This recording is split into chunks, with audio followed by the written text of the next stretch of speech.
When I arrived with my daughter to meet her fiancé and his in-laws, they opened the door and said, "Oh, here comes our beggar father-in-law." The groom added, "I hope you'll wear a different suit to the wedding.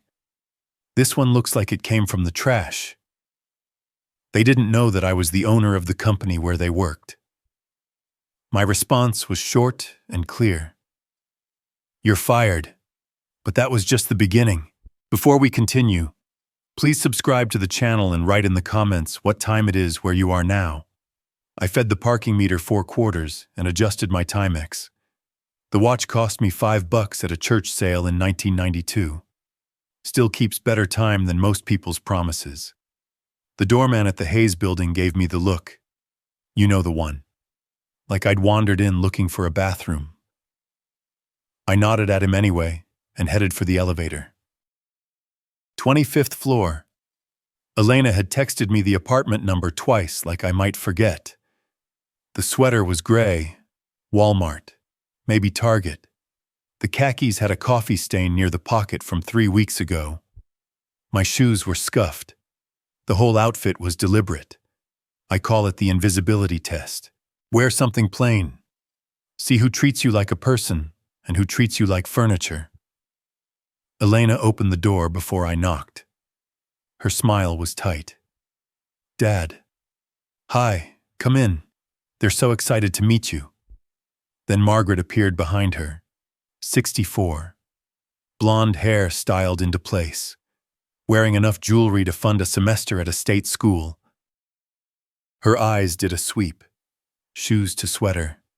4 seconds. "Oh, here comes Elena. Honey, your father's here, Robert Hayes. Come meet come meet him." A laugh erupted from deeper in the apartment. Male, loud, the kind that owns every room it enters. Ethan Hayes stepped into the foyer. 36, polo shirt, arms crossed like he was protecting something valuable. Me, I guess. Wow. So this is him. I mean, Elena showed us photos, but an older man appeared next, silver-haired, uncomfortable. Hayes. He started to say something, but Margaret cut him off. "Oh, don't be rude. Hayes, come in. Come in. We don't judge people by their circumstances." I stepped inside. White marble floor, modern art on the walls, the kind that costs 6 figures and means nothing. Margaret disappeared toward the kitchen, probably fleeing. Ethan was still grinning, just hoping you've got something better for the wedding. Man, that sweater looks like it came from a dumpster. Funny thing about dumpster diving, you learn to spot real trash pretty quickly. "Where do you folks work again?" I kept my voice conversational. Elena mentioned something about finance. Margaret's posture straightened.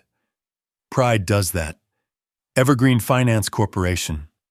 I'm Director of Compliance. Hayes is Regional Supervisor. Ethan manages the mid-level accounts team. Evergreen." I nodded slowly. "Right. Grayson Executive Placement placed all 3 of you." Ethan's grin faltered. "What's Grayson Exec? Wait. Are you saying?" "I'm saying you're fired. All 3 of you. Effective Monday." Hayes's wine glass slipped. Didn't break. Just hit the marble and sent red liquid splashing across their white entryway. The wine probably cost more than my sweater. At least that's what they thought. Elena rushed back in, holding a tray of cheese. "Dad, what are you? This isn't funny. You can't just... This is illegal." Margaret's voice climbed an octave. "We have contracts. New York is at-will employment. Check your contracts. And my agency has final placement approval." Ethan moved closer. His face had gone red. "This is abuse of power. You can't fire people because they called me a beggar, insulted my clothes." I turned toward the door. "You're right. I'm firing you because I can." Elena's hand shot out, grabbed my arm. I looked at her fingers, Then at her face, she let go. Dad, please.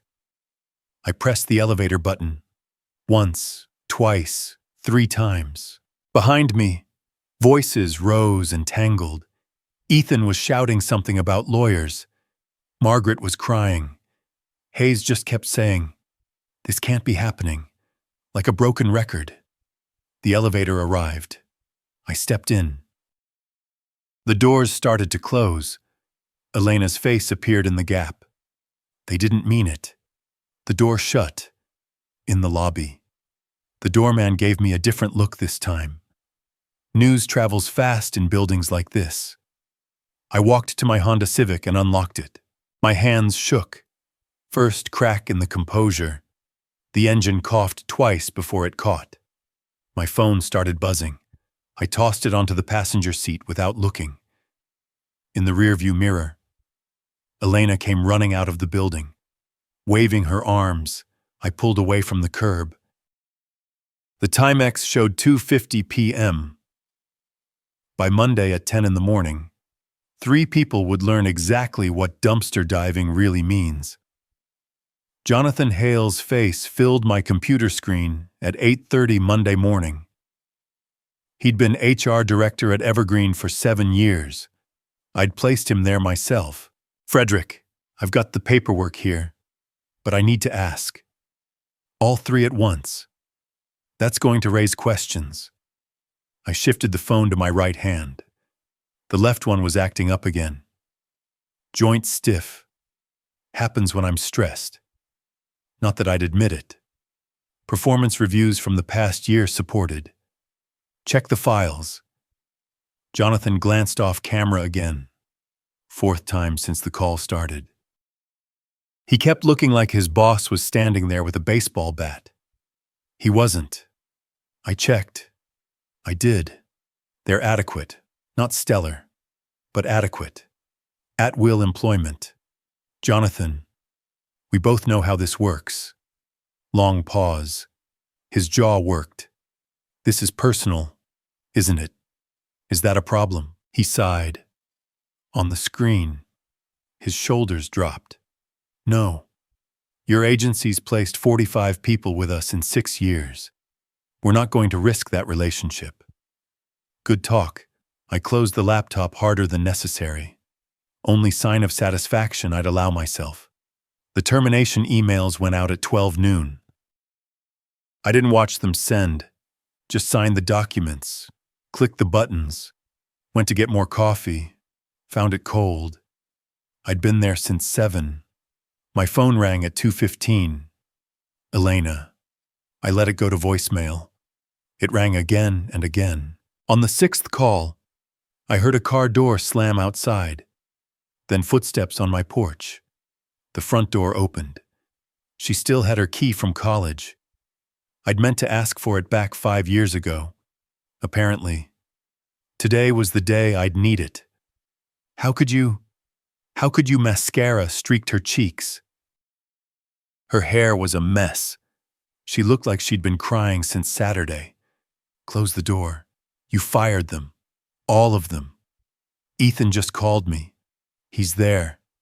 My wedding is in 4 months. Sit down. I won't sit down. You're destroying my life because of what? Because they made a bad joke. I walked to the kitchen and started making tea. The kettle filled the silence. It wasn't a joke. They were nervous meeting you for the first time. People say stupid things when... Watch this. I opened my laptop. The video file was already queued. Sunday afternoon. I'd visited the building. Concierge. Nice guy. 300 in cash buys a lot of cooperation. The doorbell camera had caught everything. Elena stood behind my chair. On screen, the apartment door opened. Her younger self appeared, smiling. Then Margaret. Then the words, "Oh, here comes our beggar father-in-law." Elena's hand rose to her mouth. The video kept playing. Ethan's laugh, his comment about the dumpster, Margaret's voice dripping with condescension. about not judging people by their circumstances. I'd been in the kitchen getting drinks the first time, missed the worst of it. She watched it through once, then hit replay, stopped it on Ethan's sneer. Dumpster. The word hung in the air. The kettle screamed. I poured water over tea bags and waited. 3 minutes passed. Just the sound of her breathing and the video's frozen frame. I didn't know it was that bad. You were in the kitchen getting drinks. He said dumpster. He actually said dumpster. 4 times. Once at the door. Once in the entryway. Once when you came back with the wine. I thought you were overreacting. I slid a mug of tea toward her. She didn't touch it. Do I look like I'm overreacting? Long pause. She sank into the chair across from me. What am I supposed to do now? That's your decision. My phone buzzed. Then again. 7 messages in 40 seconds. I left it on the counter and went to put away the tea. When I came back, Elena was watching the video again. 5th time through. She kept pausing it, rewinding, watching Ethan's mouth form the words. They'll lose the apartment, she said quietly. They can't afford it without income. Probably. My wedding is in July. I remember. Everyone's invited. 250 people. The venue's paid for. I sat down, sipped my tea. It was too hot, but I drank it anyway. You could postpone or cancel that, too. She closed the laptop, stared at it like it might explode. Mom would have handled this better. Your mother would have set his car on fire. Almost a smile, almost. You miss her. Don't mention your mother. You brought her up. Fair point. My phone lit up again. I glanced at it. Unknown number. Local area code. The message preview showed on the lock screen. You made a big mistake, old man. This isn't over. Ethan had to be. I picked up the phone, carried it to my collection shelf, and set it down next to a 1970s Rolex I'd bought at a rummage sale. $4. That watch still keeps perfect time. Some things you can't judge by their packaging. More buzzing. My phone danced on the shelf. 6 messages. 7. 8. Aren't you going to check those? Elena asked. No. She stood, walked to the door, stopped with her hand on the knob, opened her mouth 3 times without sound coming out. I need to think. I nodded. She left. I watched from the window. Her white Audi sat at the curb, idling. Ethan had insisted she lease it. The payments ate half her paycheck every month. She didn't drive away, just sat there, hands on the wheel, engine running. My phone kept buzzing. I ignored it. At 4:50, my laptop chimed. Email notification. Facebook. I don't use Facebook, but I have an account. The algorithm thinks I want to see everything. The post was from Ethan Hayes. All caps. Attention New York business community. Frederick Grayson of Grayson Executive Placement is a corrupt manipulator who uses his position to destroy innocent families. He'd capitalized dangerous like I was Batman. Flattering but inaccurate. Batman had better PR. I read the whole thing. It got worse. Accusations of abuse of power. Claims of ethical violations. A call to boycott my agency. At the bottom, 50 shares already. My phone buzzed again. This time I looked. Sophia, my other daughter. She's in Kenya saving lives and dodging wildlife. Robert told me what happened. Dad, really you would have done the same thing. I would have punched him. You're more creative. That's why you're in Kenya saving lives. And I'm in New York ending careers. Mom would have been proud, also horrified, but mostly proud. Don't mention your mother. Too late. She's laughing in whatever dimension she's in. I put the phone down. Outside. Elena's Audi finally pulled away from the curb. Slow. Hesitant. Like she wasn't sure which direction to go. The Rolex on my shelf ticked steadily. $4. Best investment I ever made. My phone buzzed one more time. Another message from the unknown number. I didn't read it. Just watched the street where Elena's taillights had disappeared and wondered how long it would take for her to figure out what I'd known since Saturday. Some trash doesn't belong anywhere near your family. The rain started Wednesday morning. I watched it streak the windows at the cafe while Daniel Lawson tapped his pen against his coffee cup. $20 coffee. He orders that when he's about to tell me something I won't like. It's his tell. You fired them. That's done. Legal. Clean. Defensible. Daniel spread his napkin across his lap like we were having a pleasant breakfast. Why am I here? Because firing them isn't enough. The pen stopped tapping. Frederick, I've known you 16 years. This isn't like you. They called me a beggar in front of my daughter. I read the footage transcript Elena sent me. Yeah. There. Doesn't mean you need to. I'm not asking permission. I'm asking for a PI recommendation. Daniel sighed, set down his cup, picked it up again. Victoria Kane, former FBI white-collar division, expensive, thorough, discreet, set it up. He made the call right there. By 3 that afternoon, I was sitting across from Victoria in her Upper East Side office. The place looked like a conspiracy theorist's dream. Whiteboards, photos, string connecting things. Except everything actually connected. Unsettling. She slid a folder across her desk.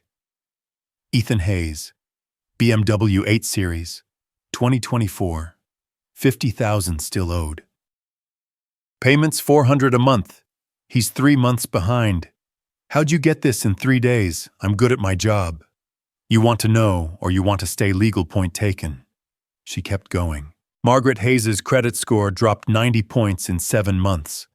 Cards maxed at 40 grand. Bloomingdale's, Saks Fifth Avenue. Tiffany. She's trying to look rich. She's succeeding at going broke. Robert's cleaner. But he's got a twice-monthly pattern at Empire Casino. Never big amounts, but consistent. 300 each visit. $250 every other Wednesday at Empire Casino. Either he had the world's most consistent lucky streak or the world's most consistent unlucky one. They need money. Desperately. I left Victoria's office with the folder tucked under my arm and my head full of numbers. Back home, I spread everything across my desk. 3 piles, 1 per target. My left hand ached. Stress does that. So, I switched to organizing with my right. My phone rang at 8. Sophia's face filled the screen from 8,000 miles away. Bright Nairobi sunshine behind her. So, Dad, how's your villain arc going? I'm not a villain. You fired 3 people for being rude. That's pretty villain adjacent. They humiliated me. They're idiots. You're not. That's supposed to be the difference. I sat down. My desk chair creaked. You think I went too far? I think you went exactly as far as Dad goes, which is, scorched earth. She grinned, but her eyes weren't smiling. Mom would have been proud, also horrified, but mostly proud. Don't mention your mother. Too late. She's laughing in whatever dimension she's in. After we hung up, I sat motionless for 3 full minutes. The laptop glowed in front of me. Doorbell footage paused on Ethan's sneer. I hit play, watched it through again. Dumpster. The word echoed. Sophia asked if I'd bought a cape yet. I told her capes were impractical in New York wind. She said that was my problem. No commitment to the aesthetic. but maybe she had a point about the villain thing. My phone buzzed. Victoria got the job application list. Ethan hit 15 companies in 4 days, and 7 auto rejections. 4 pending. 4 want references. Who do they list for references? His old boss at Evergreen, your buddy Jonathan. He won't give a good one. Legally. He can only confirm dates of employment. But tone matters. I'll handle it. Handle it how? Frederick. I stared at my phone. The typing indicator appeared, then disappeared. I set it down without answering.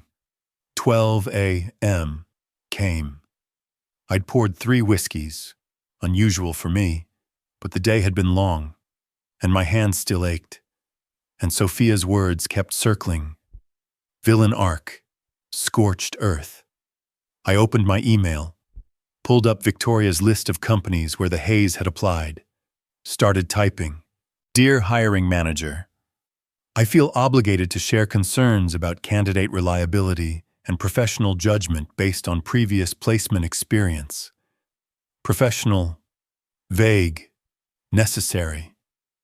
I sent the first one, then the second. The words came faster. Keys clicked louder. No pauses to edit. Just righteous clarity. By the time I finished the 7th email, 20 minutes had passed, and I felt satisfied in a way I hadn't since Saturday.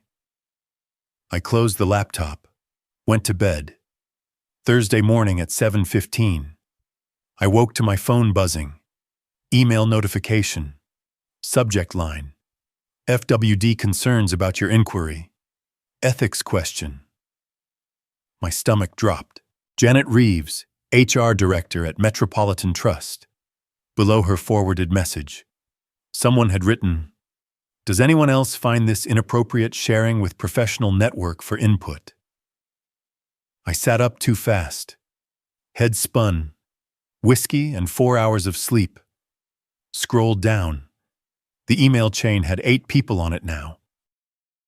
9. The number ticked up as I watched. Someone had screenshot my message. My phone rang. Daniel's name. Not even 8 in the morning. Daniel doesn't call before 9 unless it's an emergency. My thumb hovered over the answer button. The bathroom mirror across the room reflected my face. Pale, stubbled, older than I remembered looking. The phone kept ringing. Tell me you didn't send warning emails to 7 companies. Daniel's voice filled my kitchen through speakerphone. I stood there in pajamas, laptop open on the counter, coffee maker burbling. The carafe wasn't in place. Coffee pooled across the granite. Please tell me you didn't sign them with your agency name and title. Daniel was talking about my professional reputation imploding, and all I could think was that the coffee was going to stain the granite. Priorities. It seemed reasonable at the time. At what time? Midnight. After how many drinks? 3 whiskeys. Jesus. Frederick, don't just tell me how bad it is. LinkedIn. Bad. Viral. Bad. Janet Reeves at Metropolitan posted it asking if this was standard industry practice or personal vendetta. I grabbed a towel, started mopping coffee in slow motion while Daniel explained. The LinkedIn post was live, screenshot 50 times, comments piling up. My hands shook when I opened my laptop to look. 230 reactions by 10 a.m., 52 comments. I had to steady my phone on the counter to read them. This is why I don't trust recruiters. I've been an executive headhunter for 35 years. Today, I learned I'm apparently the Darth Vader of HR. 4 existing clients called by 11, expressing concern. Code 4, we're watching this closely. At noon, Emily Carter walked into my office. PR consultant, crisis management specialist. She took one look at my desk. 4 empty coffee cups, printouts of the LinkedIn post covered in red pen marks, and physically removed my phone from my hand. Stop refreshing. You're making it worse. Emily plucked my phone from my hand like I was a teenager who'd been caught texting. I'm 70. This was humiliating in new and creative ways. She scrolled through her own phone. 230 reactions, 52 comments, 4 supportive, 13 neutral, 35 questioning your judgment. I made a mistake. You made a traceable mistake, which is the worst kind. Untraceable mistakes are just business. She looked up. What do I do? You apologize vaguely. I regret if my communication was misinterpreted. Classic non-apology apology. I don't. You also stop doing anything directly. No more emails, no more calls, no more paper trails. Then how do I? You already know how. You've been in this industry 35 years. Coffee meetings, conference conversations. Have you heard gossip? Industry reputations aren't built on emails. They're built on whispers. She was right. I'd known it Wednesday night somewhere under the whiskey fog. I'd just forgotten. At 3, Victoria called. Got something that'll make you smile. I doubt that's possible today. Margaret Hayes took out a home equity loan in 2024. $90,000 on her condo. On her sister's house. Laura Thompson lives in Brooklyn. Margaret convinced her to co-sign. Said it was for a family emergency medical bills. Let me guess. No medical bills. Shopping bills. That Tiffany bracelet she wears $9,000. The handbag collection. Another 15. Does Laura know she knows now? Margaret missed 4 payments. Bank contacted Laura last week. I sat up straighter. First good news all day. Where can I find Laura? Victoria slid the documents across during our evening meeting. Home equity loan papers, payment history, collection notices, all there in black and white. Margaret had lied to her own sister. Used her house as collateral. Then defaulted. The shaking from this morning was gone, replaced by something colder. At 7 p.m., my doorbell rang. Process server, young guy, clipboard, bored expression. Frederick William Grayson, that's me. You've been served. Complaint for wrongful termination and defamation. Sign here. I signed. Steady hand. Who's the attorney? Sharon Fitzroy, Ethan Hayes, Margaret Hayes, and Robert Hayes. Plaintiffs. All 3 of them. He shrugged. That's what it says. Have a nice evening. I laughed. Actual laugh. Too late for that. The process server wished me a nice evening after handing me a lawsuit. Either he had incredible irony game or truly didn't care about context. I respected both options. I carried the papers to my desk, set them next to the 1970s Rolex from my collection. That watch cost $4. Still perfect. Daniel called at 8. You got served 25 minutes ago. Wrongful termination and defamation. Sharon Fitzroy representing. She's competent. Can they win? Wrongful termination. No. New York is at will.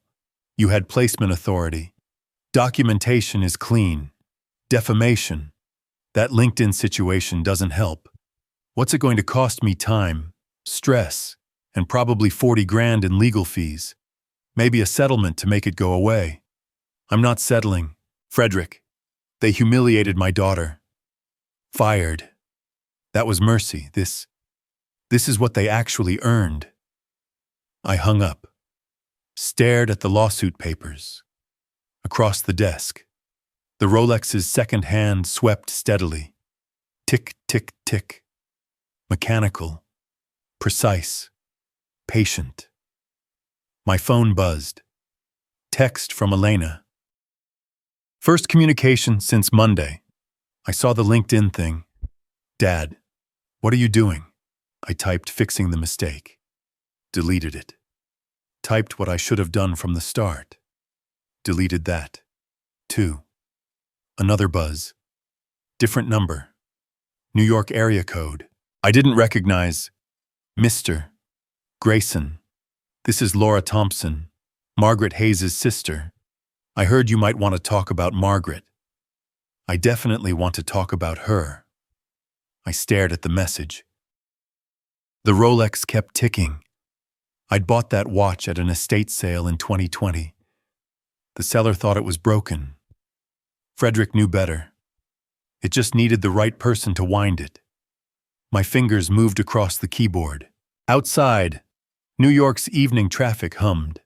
Somewhere in this city, Ethan and the Hayes were celebrating their lawsuit, believing they'd gained the upper hand. They didn't know about Laura yet.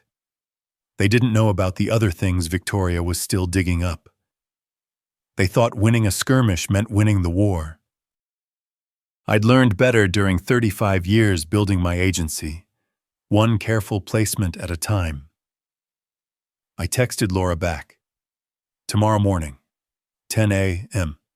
Do you know the cafe on Fifth Avenue? Her response came in 6 seconds. I'll be there. And Mr. Grayson, I'm bringing receipts. Laura Thompson's kitchen smelled like coffee and vindication. She slid a manila folder across her table, thick with bank statements. Each loan payment highlighted in yellow. $90,000. That's what she took. Told me it was for Mom's cancer treatment. Your mother didn't have cancer. Mom died in 2020. Heart attack. Quick. No hospital bills to speak of. I'm sorry. She laughed. Hard, bitter sound. Don't be sorry. Be effective. That's why you're here, right? The statements told the story. Laura had paid every installment, drained her retirement savings to keep her house safe. Margaret had sent $300 once. She sent $300 like she was tipping a valet. I suppose she thought Laura should be grateful. Laura was grateful for clarity. I left Brooklyn at 11:30, folder under my arm, and started making calls from my car. Patricia, it's Frederick Grayson. Yes, too long. Listen, you've got a candidate pool lately from Evergreen. Just wanted to mention those recent departures were complicated at Will's situation. But context matters. 16 calls over 8 days. Never direct. Always colleagues catching up. Always the same vague concerns about professional judgment. By Friday morning, the pattern was clear. Ethan had applied to 26 companies, 25 auto rejections, 1 interview scheduled. I knew about that interview. Victoria's surveillance work. I also knew the HR director conducting it. Stephen Root, VP I'd placed at the company 5 years ago. So, I scheduled my own meeting. Same coffee shop. Same time. Intelligentsia at 11:15 a.m. I spent 25 minutes picking the right suit. Not the most expensive. That would be crude. But expensive enough that Ethan would notice. Expensive enough to make a point. The Tom Ford felt different than the Walmart sweater. Felt like armor. Stephen arrived first. We shook hands, ordered coffee, settled into the corner booth. I adjusted my cufflinks. Small gesture. But Ethan would see it if he looked. Walk me through the VP candidates, Stephen said. Before we do, I raised my voice slightly. Just enough. I should mention you'll probably see some applications from candidates recently separated from Evergreen. I can't speak to specifics, but there were professional judgment concerns. Stephen leaned forward. Grayson placed them originally. Right, we did. Which is why I feel responsible for flagging that placements don't always work out as hoped. Noted. Actually, I think I've got one scheduled for... He checked his phone. Right now in this coffee shop. The door opened. Ethan walked in wearing his interview costume. Blue blazer, leather portfolio, forced confidence. His eyes swept the room and stopped on me. His coffee cup stopped halfway to his mouth. Liquid sloshed over the rim onto his portfolio. He knocked his coffee over trying to eavesdrop. For a guy who managed mid-level accounts, he had terrible hand-eye coordination under pressure. That should have been on his performance reviews. I met his eyes for half a second. Acknowledgement and dismissal in one glance. Then back to my phone. He approached our table. Grayson, I looked up. Mild surprise. Ethan, what brings you here? You know exactly what brings me here. Stephen shifted in his seat. Do you two know each other? My daughter was briefly engaged to Ethan. The engagement ended. The engagement ended because circumstances changed. Stephen, this is awkward. Maybe we should reschedule. Stephen was already texting. Typing so fast I thought his thumbs would cramp. Corporate executives have gotten very good at canceling things politely. It's practically an art form. Actually, yes. Let me. He stood. Frederick, I'll call you later. I stayed for another 15 minutes. Finished my coffee. Checked my emails. Ethan sat at his table 20 feet away, surrounded by portfolio materials, watching me. When I walked out, I didn't look back. My phone buzzed in the parking garage. Text from Victoria. Interview canceled via text. He got it. In my Tesla. Not the Honda Civic from that first meeting. I pulled up the ongoing surveillance report. Ethan's bank balance $947. BMW payment due in 7 days. $400. The math didn't work. Another buzz. Ethan and Margaret's text chain live feed. He was there at the interview. Who was where Grayson at the coffee shop talking to the guy I was supposed to interview with? Coincidence, no. He knew. I watched the text appear in real time. This was the moment. The moment they understood. This is him. He's blocking everything. Can he do that? He is doing that. I set the phone down. Started the engine. The Tesla was silent except for the soft hum of electronics. I'd bought the car last year, paid cash. The salesman asked if I wanted to finance it. Better for my credit score, he said. I told him I didn't care about my credit score. I cared about owning things outright. That's the difference between me and the Hayes. They bought status. I bought freedom. My phone buzzed again. Unknown number. Mr. Grayson. This is Sachs Collections regarding account ending in 573. Wrong number. That was Margaret's account. They'd gotten my contact somehow, probably as next of kin or emergency contact from when Elena was still engaged. I deleted it. Not my problem. Then another text. Ethan to Elena. I need time to think. Please don't contact me. Wait. Backwards. Elena to Ethan.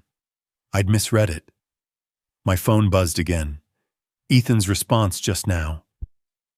We need to talk. It's about your father's money. I sat in the parking garage for 15 minutes watching that message. About your father's money. Not about us. Not about the relationship. About money. Victoria's folder sat on my passenger seat. Inside was more than financial records. There were text screenshots from 7 months ago. Ethan and his friend Trevor discussing Elena like she was a stock option. I'd read them yesterday, made my stomach turn. Now seemed like the right time to share them. I texted Elena. Can you come by my house tomorrow? I have something to show you. No response. The rain had started. I drove home through New York's spring downpour, watching my wipers clear the windshield in rhythmic arcs. The Hayes thought they were fighting me. They were actually fighting 35 years of professional relationships, decades of careful networking, an entire industry that trusted my word over theirs. They'd brought knives to a nuclear war, and they were just now figuring it out. Margaret laid jewelry pieces across her dining table in a line. Calculator app open, adding and subtracting numbers that wouldn't balance. The jewelry buyer's voice came through speakerphone. Professional sympathy. The Tiffany. I can do 4,200. I paid 9,500. You paid retail. I pay wholesale. That's the market. It's barely been worn. Perfect condition. Then sell it back to Tiffany. Oh, wait. They don't buy back. The jewelry buyer had clearly done this before. Divorced women, bankrupt executives, people who bought aspirations they couldn't afford. He had the sympathetic face down to a science. Very professional sadness. Margaret's hand clenched around the bracelet, almost refused, then slowly opened. Fine. 4,200, behind her. Robert shuffled through mail, bank letters, all bad news. Margaret, we've got 4 more bank letters here. Not now. Robert. This was Saturday afternoon, 3 days after the coffee shop. The financial collapse had accelerated. Ethan's apartment, Upper East Side, luxury high-rise he couldn't afford anymore. He paced 19 steps, wall to wall, turning sharply each time. Phone pressed to his ear. Elena, it's me again. I know you're screening my calls. I get it. This whole situation is insane. But we need to talk. Not about your father. Not about the lawsuit. About us. About our future. I love you. I need you to remember that. Call me back. Please. Voicemail number 19 in 3 days. I didn't know people still left voicemails. Apparently. When you're desperate enough, you'll use any communication method. Morse code was probably next. My office. Victoria slid another folder across the desk. Screenshots, she said. Text messages between Ethan and his friend Trevor from November. I opened it. Read the first exchange. Trevor, you serious about Elena Ethan? Her dad's loaded. Executive search firm probably worth 9 to 11 mil. She's the younger daughter. Might inherit more than half. Trevor. So, it's a financial move. Ethan. Plus, she's got a steady job. Not demanding. Low maintenance. Good long-term investment. Investment. He'd used the word investment. I read it 3 times. Closed the folder. Stared out my window at Fifth Avenue traffic for a full minute. How'd you get these? Do you want to know, or do you want plausible deniability point taken? My phone buzzed. Text exchange between Margaret and Ethan. How much do you need for what you've called 7 times? You need money. It's not about money. Everything is about money right now. How much? Long pause. Then 30,000 would solve the immediate problems. I called Elena. She answered on the 5th ring. When are you meeting Ethan? Silence. How did you? When? 7 p.m. Central Park. Why come to my house after? I have something to show you. Dad, I can't keep. Please. It's important. She hung up without answering. Central Park, 7 p.m. I wasn't there, but Victoria had someone watching. The photos came through on my phone. Ethan and Elena on a bench. He reached for her hand. She pulled back slightly, but didn't fully withdraw. The audio file came next. Victoria's surveillance was thorough. 30,000. Elena's voice. It's a loan. I'll pay you back when I get a job. When is that going to be? My father has blacklisted you. We don't know that for sure. Yes, we do. You saw him at the coffee shop. Okay. Yes, but it can't last forever. And if they don't, then we figure it out together. That's what marriage is. Right, we're not married. We could be. We were going to be. The manipulation was textbook. Appeal to shared history, promise future, avoid present reality. 8:45 p.m. My doorbell rang. Elena stood on my porch, arms crossed, face hard. Are you happy now? Sit down, please. I don't want to sit down. Ethan asked me for 30,000 today.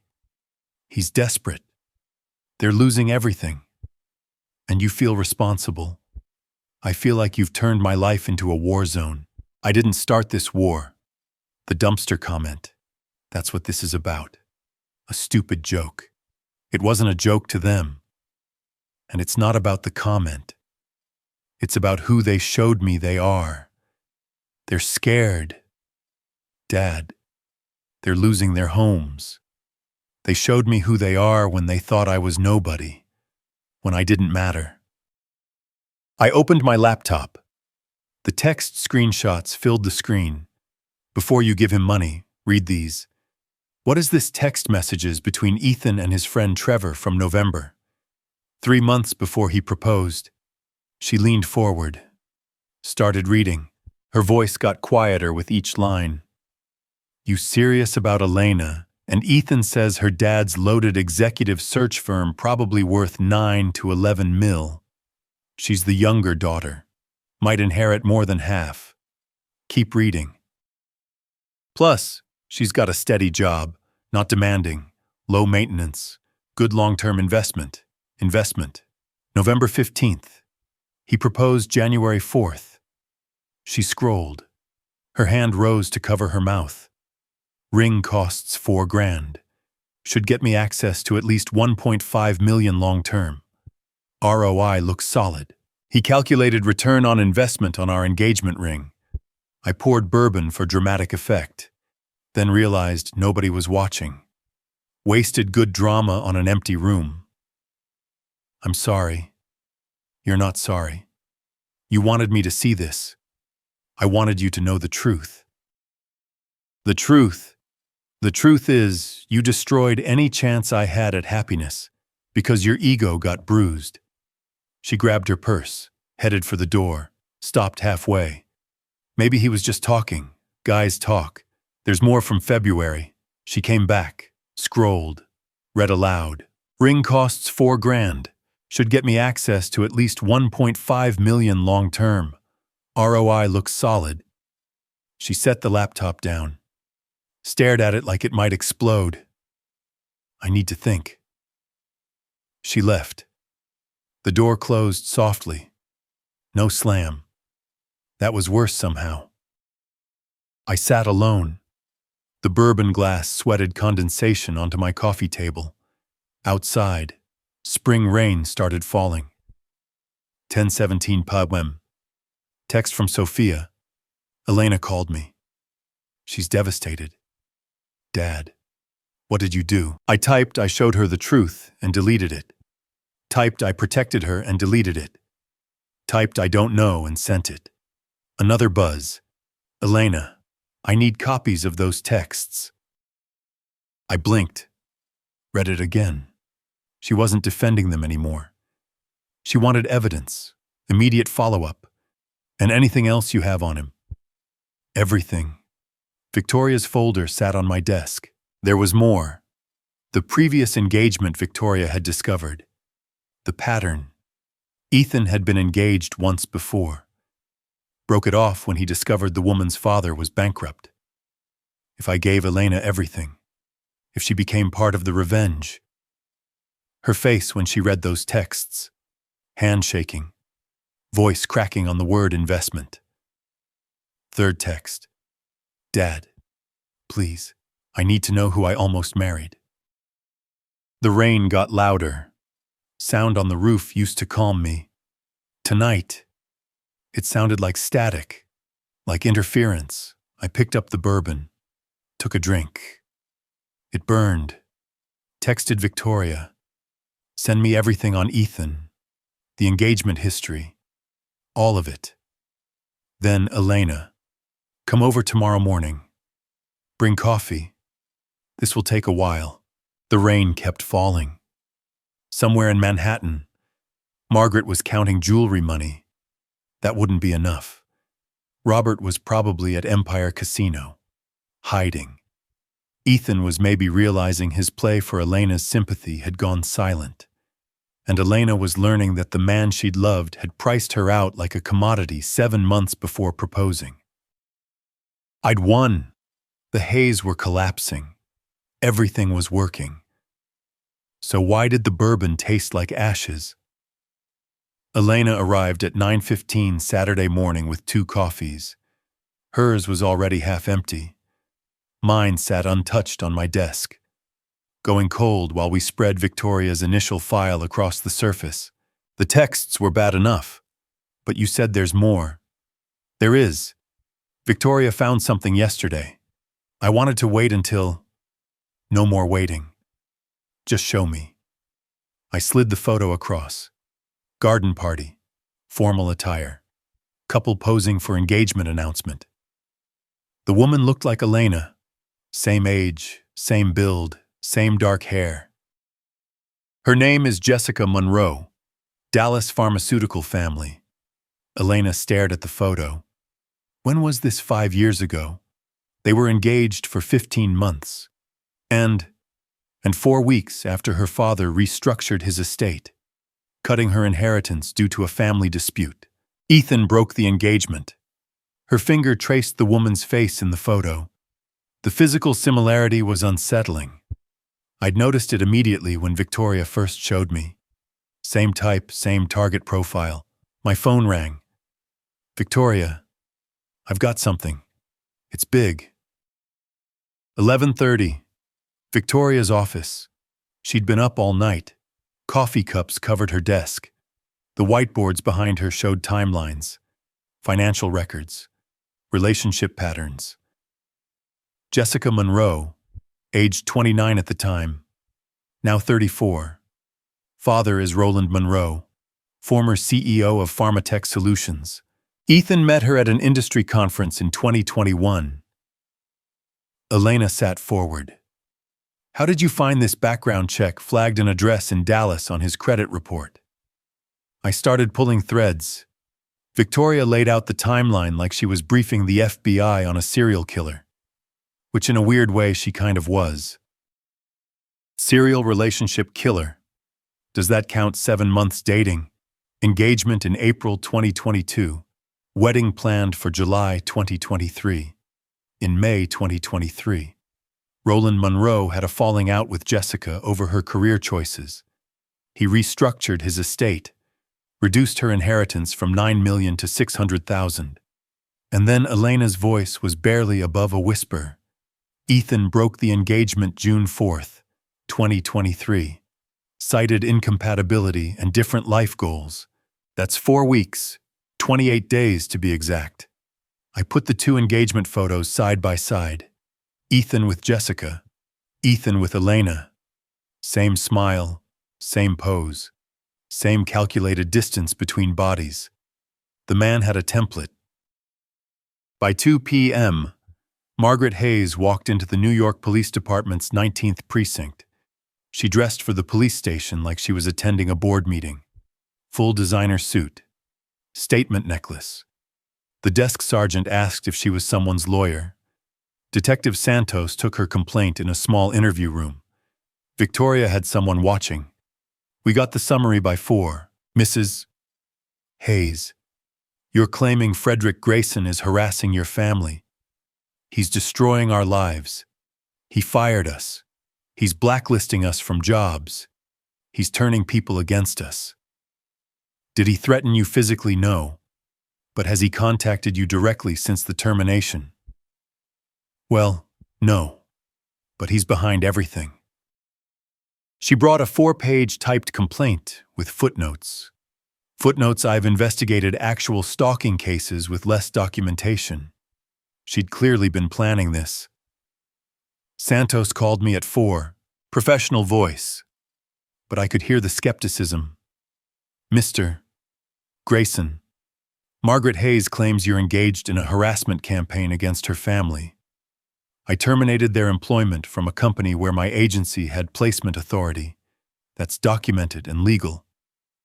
Have you had any contact with them since one accidental encounter at a coffee shop where I was meeting a client? Accidental. New York is a small town in some circles. Detective. He went through the motions, asked about professional influence, industry connections, my assessment process. I gave him everything. Documentation of the termination, business relationships, the nature of executive search networks. Mrs. Hayes seems to think you're behind their difficulty finding new employment. I run an executive search firm. People call me for references and professional opinions. I give honest assessments. Honest or vindictive? Is there a difference when the assessment is accurate? He closed his notebook by 5. Called me back at 6 to say the complaint was dismissed. No evidence of illegal activity. Civil matter at best. Warning to both parties to maintain distance. Meanwhile, Victoria had arranged the video call. 6 p.m. Elena sat at my desk, laptop open, Jessica Monroe's face filling the screen from Dallas. When Victoria reached out, I wasn't sure if I should talk, but when she showed me your photo, you look like me, same age, same type. Elena's hands twisted in her lap. How did you meet him? Industry conference. Pharmatech sponsored it. I was there representing my father's company. Ethan was charming, funny, seemed genuinely interested in my work, not my family. How long before he proposed? 7 months. He said he knew right away. Didn't want to waste time. I thought it was romantic. Elena's voice cracked. What happened? My father and I had a fight about my career. I wanted to teach. He wanted me to take over the company. He threatened to cut me out of the inheritance. I told Ethan because I thought we'd figure it out together. And 4 weeks later, he sat me down and said we wanted different things from life. I didn't understand until my friend showed me text he'd sent to his buddy talking about my reduced value and cutting losses early. When Jessica's face appeared on screen and she saw Elena's engagement ring photo, her recognition was immediate. Oh no, not you too. After the call ended, Elena removed her engagement ring, set it on my desk, stared at it for a full minute without speaking. I reached for it, then pulled my hand back. Didn't touch it. Didn't comment. How many others? Her voice was flat. Victoria's still investigating. Guess. I thought about the patterns, the gaps between relationships, the 9-year timeline. At least 3 more. Maybe more. She stood. I'm going home. I need to think.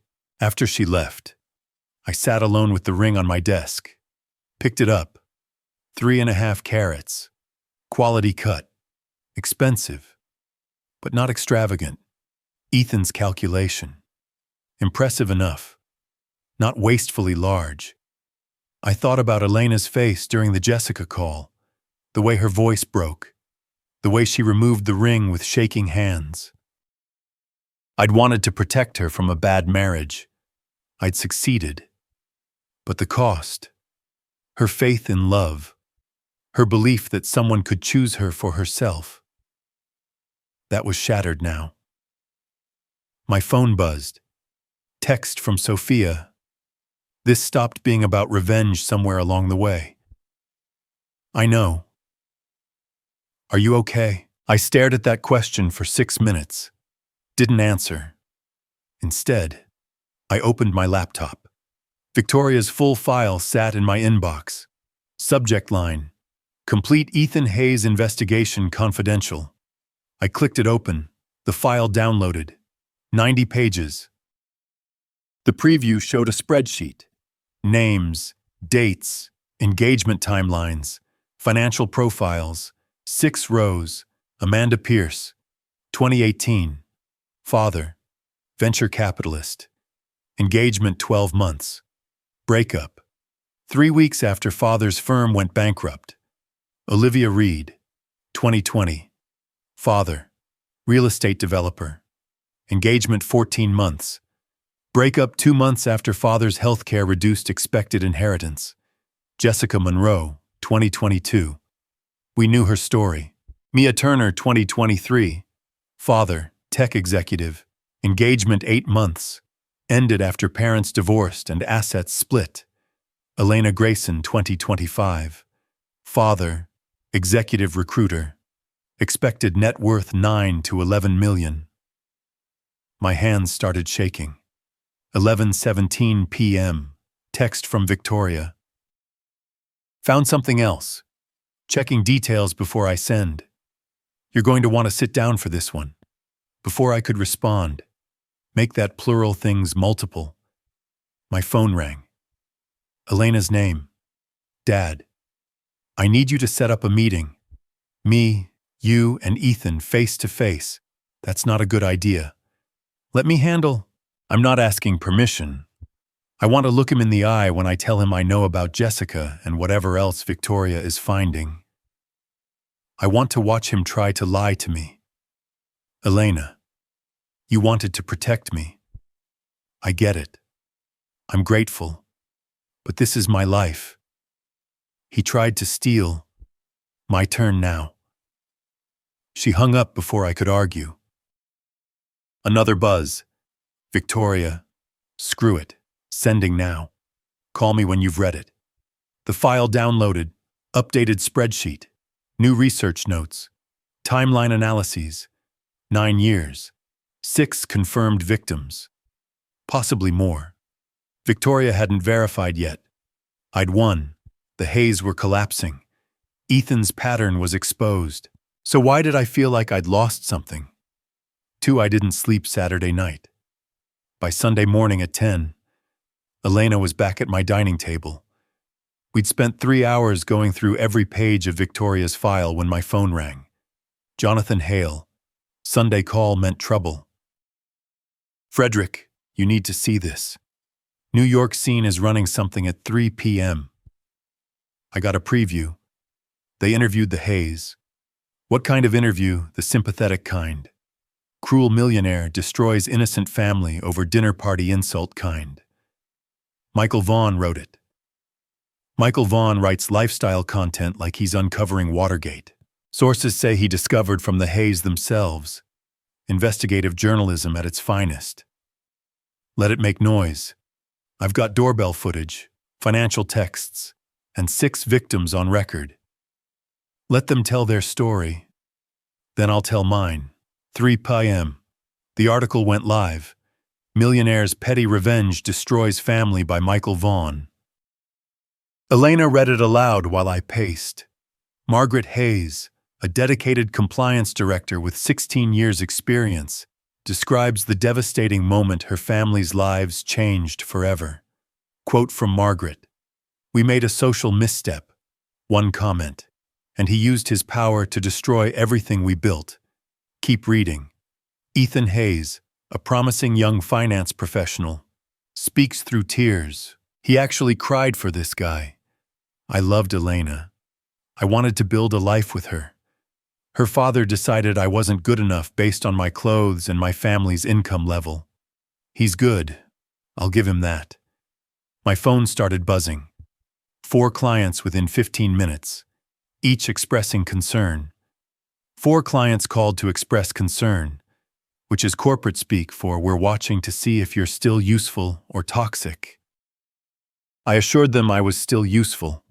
Jury's out on the toxic. 5 p.m. Emergency meeting. Daniel and Emily arrived within 25 minutes. Emily scrolled through her phone. This is bad. Your reputation's taking hits. Can we sue for defamation? Daniel asked. Waste of time. We need counter-narrative now. Elena set down her coffee. Release everything. Elena. Everything. Dad. The doorbell video. The texts about me being an investment. Jessica's story. All of it. Emily stopped scrolling. That's nuclear option. You'll be dragging your daughter's private life into public. My private life is already a lie. At least the truth is honest. Daniel leaned forward. If we do this, there's no walking it back. Everyone will see everything. How fast can we put it together? Emily checked her watch. 3 hours. LinkedIn post, video attachments, PDF documents, written statement. I spent those 3 hours typing, revising, attaching evidence. Elena sat beside me, editing, approving, adding her own statement. I rarely respond to public criticism, but recent misrepresentations require clarification. On April 17th, I visited my daughter's fiancé's family for the first time. Within 40 seconds, they called me our beggar father-in-law and said my clothes looked like they came from a dumpster. I've attached doorbell camera footage showing the full interaction. Emily read over my shoulder, linked the texts there. I subsequently discovered that Mr. Hayes discussed my daughter in text messages as a financial investment with good long-term ROI. I've attached those messages. I also learned Mr. Hayes has a pattern of pursuing women with wealthy fathers, then ending relationships when financial benefits don't materialize. Link Jessica's statement. Elena said she gave permission. Miss Jessica Monroe of Dallas has provided a statement about her 2022 engagement to Mr. Hayes, which ended 4 weeks after her expected inheritance changed. Her account is attached. My cursor hovered over post for 6 seconds. Elena reached over, clicked it for me, 7 p.m. The post went live. 7:30. Comments started flooding in. Elena read them aloud. Her voice shifted from tense to satisfied to almost gleeful by comment 60. This is what accountability looks like. Thank you for exposing these con artists. I feel terrible for the daughter, but proud of this father. My LinkedIn post got more engagement in 7 hours than my entire professional history combined. All I had to do was air my family's drama in public.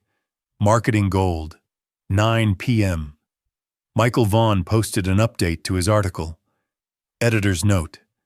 Additional information has come to light regarding this situation. Mr. Grayson has provided documentation of statements made by the Hayes family, as well as evidence of a pattern of behavior by Mr. Ethan Hayes. These materials are under review. His credibility was damaged. His followers were questioning his verification process in the comments. 10 p.m. Elena's phone buzzed. Text from her former colleague. I can't believe I worked with you for 6 years and never knew. Wait, wrong direction. That was meant for Margaret. Wrong person. Elena said, but the sentiment's spreading. My phone rang. Unknown number. I let it go to voicemail. The message. Mr. Grayson. This is Mrs. Patterson from Margaret's building. Several residents have expressed concerns about the situation. We wanted you to know we're monitoring things. The condo board was getting involved. That's when you know the reputation damage is complete. When the HOA gets involved. Midnight. My doorbell rang 5 times before I answered. Ethan stood on my porch, swaying slightly, suit rumpled, tie loosened, eyes red. He showed up drunk at midnight to yell at me for destroying his life, because nothing says I'm the reasonable one here, like drunk confrontation at someone's doorstep. I need to talk to Elena. I blocked the doorway. She's not here.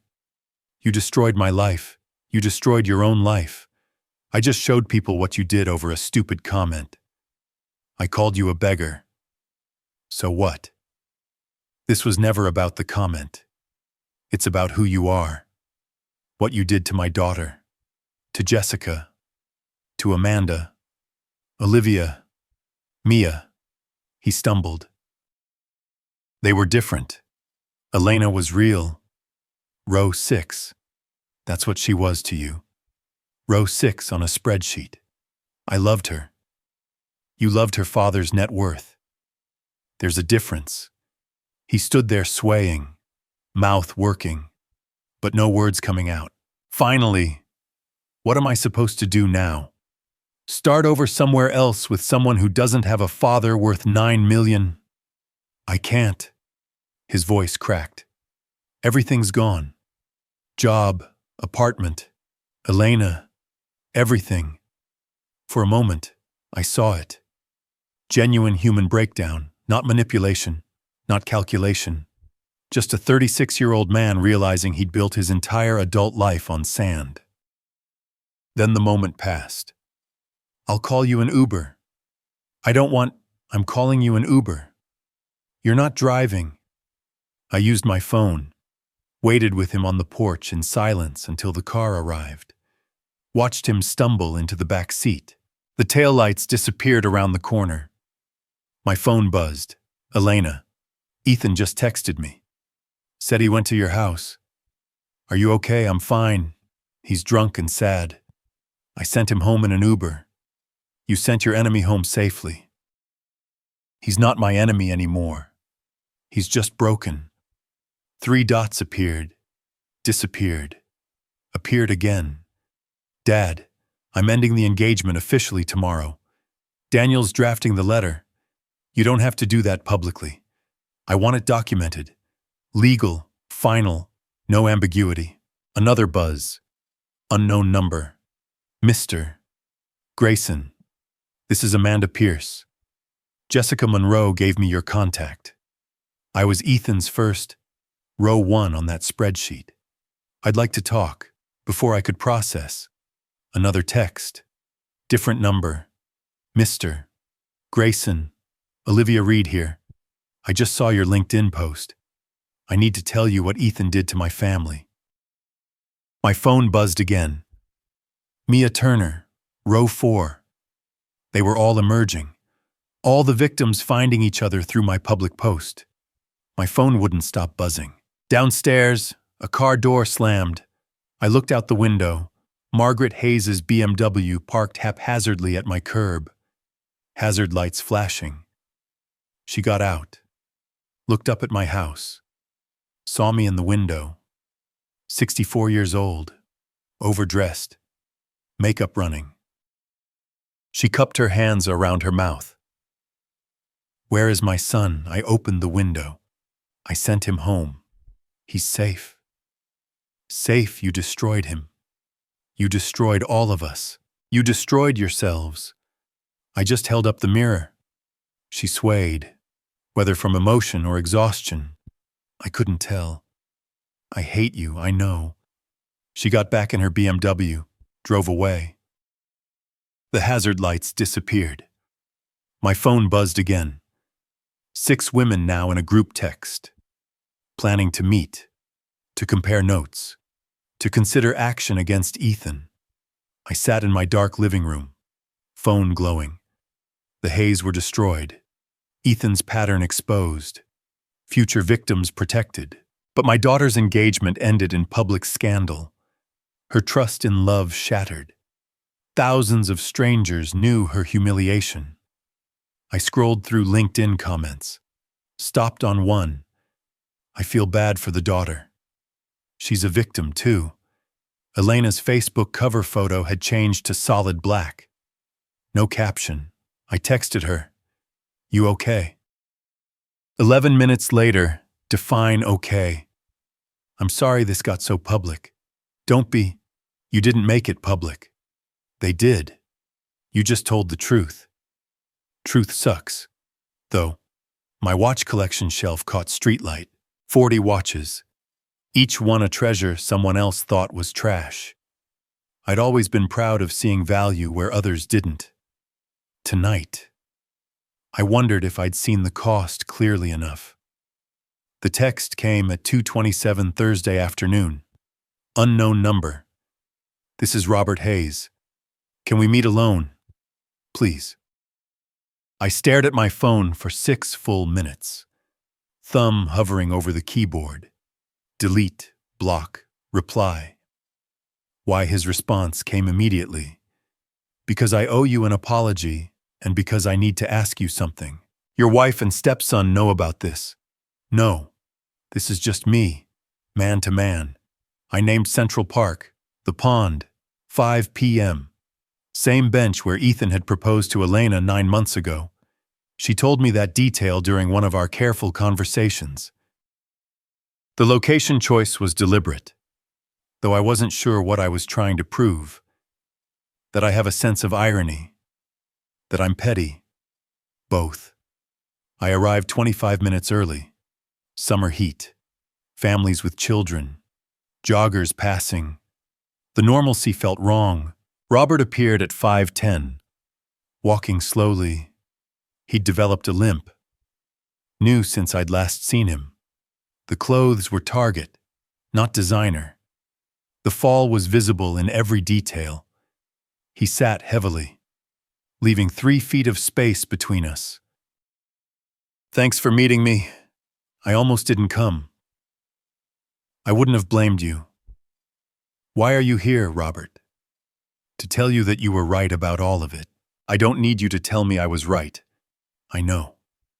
But I need to say it anyway. He pulled out his wallet, showed me a photo. Young Ethan at a spelling bee, age 8. Gap-toothed smile. Then put it away without explaining. We treated you like garbage. You came to meet your daughter's future family, and we treated you like you were beneath us. You're not telling me anything new. I'm telling you I'm sorry, truly deeply sorry. I was a coward. Margaret set the tone and I just followed along. A jogger passed. Then a woman with a stroller. Life continuing while mine felt suspended. I knew it was wrong. Robert said, when you rang the doorbell, when Margaret made that beggar comment, I felt my stomach drop. I wanted to say something, but I didn't. Why not? Because I've never stood up to Margaret. Not in 11 years of marriage. That's not strength. That's cruelty. I know that now. My hands clasped, unclasped in my lap, only sign of the turmoil underneath. What about Ethan? Where does he stand in all this? Robert's pause stretched long. Ethan's gone. Left for Nevada 3 weeks ago. Called from a casino there. Said he's starting over using his middle name. Has new debts already. My jaw tightened. The main target had escaped. And Margaret, she doesn't leave the apartment anymore. Doctor prescribed antidepressants. She sits in the dark most days, scrolling through old photos on her phone. The Manhattan place, the jewelry, the life we had. He looked at me directly for the first time. I'm not here to ask for mercy. We don't deserve it. But I need to know. Is it enough the job losses, the reputation destruction, the financial ruin? Is it enough now? What do you want me to say? I want you to say you'll stop, that you won't keep pushing until there's nothing left of us. I stopped weeks ago. The LinkedIn post was the end. Everything since then has been consequences. Not me. But you set it in motion. You set it in motion when you opened your door and called me a beggar. His voice broke. I know. We did this. All of it. I'm just asking. Margaret's 64. She's lost everything. Isn't that punishment enough? You think I'm punishing her now. I'm not even thinking about her anymore. Robert stood slowly. His cheap Target shoes looked uncomfortable. Can I ask you something? Honestly. Go ahead. Was it worth it? All the planning, the revenge, the destruction. Do you feel better now? I looked across the pond, watched the water reflect clouds. I feel tired. That's not an answer. Yes, it is. I won't bother you again. Neither will Margaret. I'll make sure of it. Ethan's gone for good. He won't come back to New York. The lawsuit's dropped. It's over. Robert. He stopped. Yeah, I didn't ruin your life. You ruined it yourselves when you decided to judge a person by their clothes instead of their character. That's the lesson here. Not revenge. Character. He nodded, turned, walked away with that new limp, getting smaller until he disappeared around the corner. I sat for 15 more minutes, timed it on my watch. Families packed up picnic blankets. The park emptied slowly. My phone buzzed. Amanda Pierce. The 6 of us are meeting with an attorney Saturday. Civil suit against Ethan for fraud. Will you testify if needed? I typed yes and sent it. Another buzz. Olivia Reed. Thank you for exposing him. You saved whoever would have been Row 7. I didn't respond to that one, didn't know what to say. The sun angled lower. I stood, joints stiff, and walked to my car. At a stoplight on Madison Avenue, I saw a homeless man holding cardboard. Anything helps. I rolled down my window, handed him a 30. Thank you, sir. Bless you. The light changed. My reflection in the rearview mirror showed a 70-year-old man who looked 72. The revenge aged me. Maybe that's the cost nobody mentions. At home, I made coffee, took Elena's engagement ring from my desk drawer, set it on the counter. Evidence, artifact, symbol. I wasn't sure which. The doorbell rang at 7:12. Elena stood there looking worried and tired and older than 30. Dad, she said, we need to talk about what happens next. 4 months later, I cooked chicken. Real effort went into it. Cloth napkins, china plates, vegetables roasted properly. Sophia was home from Kenya for the first time in 19 months. Elena coming for dinner. Both daughters at my table. First time since the engagement ended. The atmosphere was warm but careful. Everyone avoiding landmines. This chicken is actually good. Dad, when did you learn to cook? When you two moved out and I got tired of takeout. Elena smiled. He's being modest. He took classes at the community center. Cooking classes. Oh, Frederick Grayson and community cooking classes. They're useful. Plus, the instructor was 67 and single. Figured I should keep my options open. Dad, I'm joking. She was 72 and very married. We ate, talked about safe things. Sophia's collar of patience. Elena's boutique management job. My agency continuing normally. Nobody mentioned Ethan or the Hays until dessert. Sophia set down her fork. Okay, we've talked about inventory systems for 25 minutes. Are we going to acknowledge the elephant in the room? Sophia, what we're all thinking about it. Elena's ex-fiancé turned out to be a con artist. Dad systematically destroyed his life. The whole thing went viral and now we're discussing chicken recipes like it's normal. My hands shook slightly, carrying dishes to the sink. Arthritis worse from stress. Sophia noticed. Didn't comment. What do you want me to say? I want you to tell me if it was worth it. Robert Hays asked me the same question 4 months ago. What did you tell him? That I was tired. And now, 4 months later, still tired. Elena's voice was quiet. I never properly thanked you, Dad, for exposing Ethan, for stopping me from making the biggest mistake of my life. You don't need to thank me. Yes, I do. I was about to marry a man who saw me as a financial investment. You saved me from that. At what cost?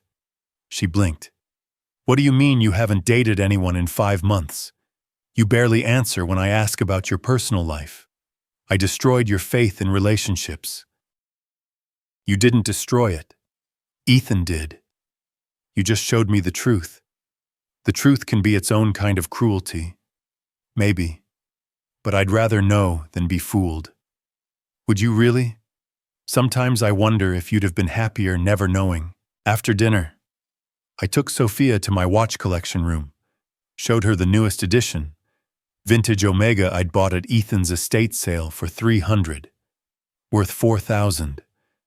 Bought this when he had to liquidate everything before Nevada. The irony is perfect. Right, his trash became my treasure. Sophia examined it, Set it down carefully. This is sad, Dad. It's justice.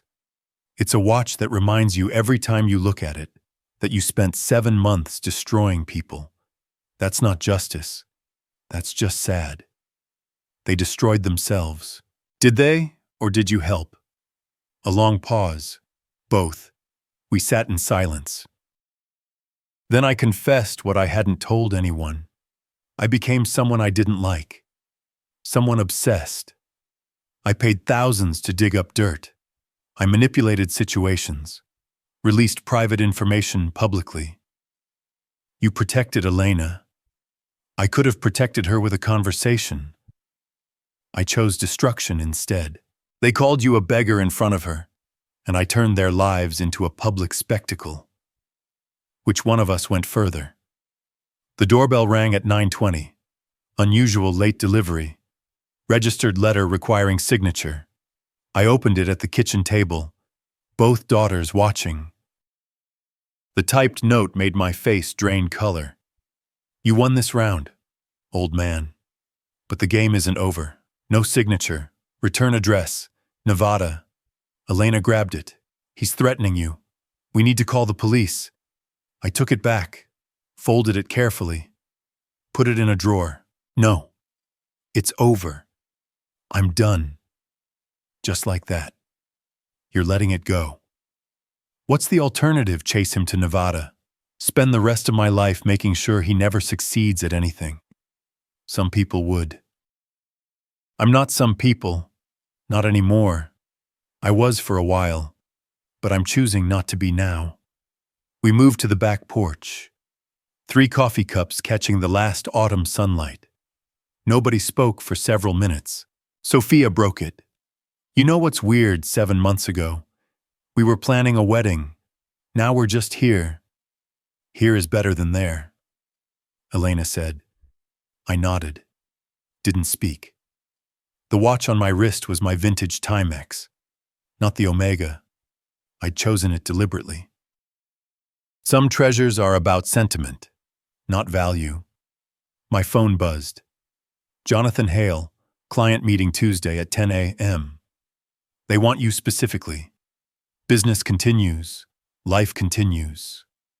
Are we okay? Dad, Elena's voice was small. You and me. We're different. But we're okay. Different how you see me differently now, as someone capable of calculated cruelty. That changes things. You're also the person who saved me from marrying the con artist. Both things are true. Sophia's legs swung from the porch railing. So what happens now? I go back to running my agency. You go back to Kenya. Elena runs her boutique. Life continues. And the Hayes. The Hayes work at a small firm in Queens. Live modestly and stay out of my life. That's enough. Margaret had sent a 7-page handwritten apology 3 months ago. Genuinely remorseful. Accepting full responsibility. I'd read it once. Filed it away. Never responded. Not from cruelty. I just had nothing to say to her. Robert sends Christmas cards now from Harlem. I don't respond. But I don't throw them away either. They sit in a drawer with Margaret's letter. Evidence of what I'm not sure. And if Ethan comes back, he won't. And if he does, I'll deal with it. But I'm not going to sit here waiting for it. That's no way to live. We sat on that porch until the streetlights came on, until mosquitoes drove us inside, until Sophia yawned and Elena checked her watch. Normal evening, normal family, except nothing's quite normal anymore, and everyone knows it and nobody says it. The revenge is over. The echoes remain. That's the truth nobody tells you about justice. It doesn't heal the original wound, just creates new scars. But scars fade eventually. Maybe some truths are better left unspoken. As the echoes of revenge faded, Frederick Grayson sat quietly on his porch, watching the city lights flicker like distant memories. He had protected his family, but at what price the scars lingered. A reminder that justice often comes with its own burdens. Yet, in the end, life moved forward, one careful step at a time. Family bonds strengthened through the storm, proving that true value lies not in wealth or vengeance, but in unwavering love and resilience. If you enjoyed this tale of retribution and reflection, please like this video and subscribe to the channel for more captivating stories. Share your impressions in the comments below. What did you think of Frederick's journey? Did his actions go too far, or were they justified? Drop your questions there too, so we can discuss and interact further together. Your thoughts mean the world to us. To hear the next intriguing story, simply click on the box to the left. Thank you for joining us today. We truly appreciate your time and engagement.